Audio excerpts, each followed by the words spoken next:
Hello, it's Paul Hamilton here from Using Technology Better. You're going to love this tutorial. We're going to look at Minecraft. So I'm in the Education Edition on my iPad, and we're going to create these amazing augmented reality models. So I'm just in a normal world here, in a creative mode, and I'm going to place a block roughly in the middle of my world so that we can actually get the coordinates for it to export as a 3D. So I'm going to go to my blocks. This looks like a good spot here. I'm going to go to my blocks and I'm going to do a search for the structured block. So we'll do a quick search, type in structured, it'll be one of the first that come up, and it's the purple block there that we're going to put in, and we're going to place that block just somewhere in our world, preferably in the middle.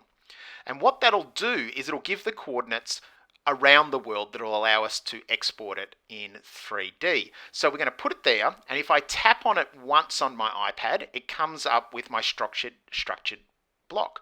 On the right hand side, it gives me a preview. On the left, if I start to play around with the X, Y, and Z, it gives me more of the area that I'm going to capture in my 3D model. So I'm just going to play around here. I'm going to put 64, 64, 64, which is the biggest coordinates we can put in. And you can see here my Y, which goes up, is far too big. So I might reduce that because I don't want to capture all that kind of space because there's nothing there.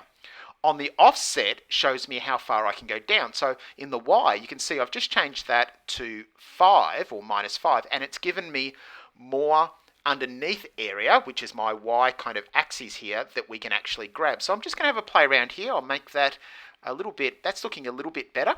And basically what I want to do with my 3D model is I want to get it to a stage where I've captured everything, but I don't have that empty space element in my 3D model. So I'll just keep playing here a little bit. That's looking pretty good. I don't really want to cut off too much. And once again, it depends how big your model is. For example, if your model is really huge, it might not grab everything there. If your model is very small, it should be quite easy to capture all of the space around it. And what it's going to do here is as I'm just playing around here, that's looking pretty good. It's quite deep underneath. I'm going to give my structured block or a structure name so that I can actually export it to my Files app on my iPad. So let's call this 3D AR version 1 or something that we can actually recognize it on my iPad when I bring it into Adobe Aero. So I'm just going through here. I'm going to export that now, and it's generating my model. And you can see here that I can actually select where I want to place my model. So I'm going to put it in my Adobe Aero folder, which should hopefully make it easy to grab. So that's basically it, everyone. How easy is that? Structured block, play around with your X, Y, and Z coordinates and capture your entire model. I'm in Adobe Aero here. You'll need a log-on to get into Adobe Aero. It's free, but you will need an Adobe account to get in. And I'm going to press the Create New on the left-hand side. And in augmented reality, I am looking for a plane. So I'm looking for a flat surface. And once I've found one, I'm going to tap it. This is looking pretty good.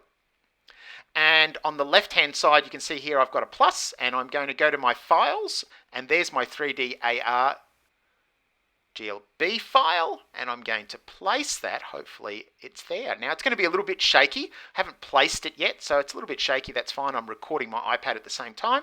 And I tap it, and there's my 3D model in augmented reality from Minecraft. How good is that?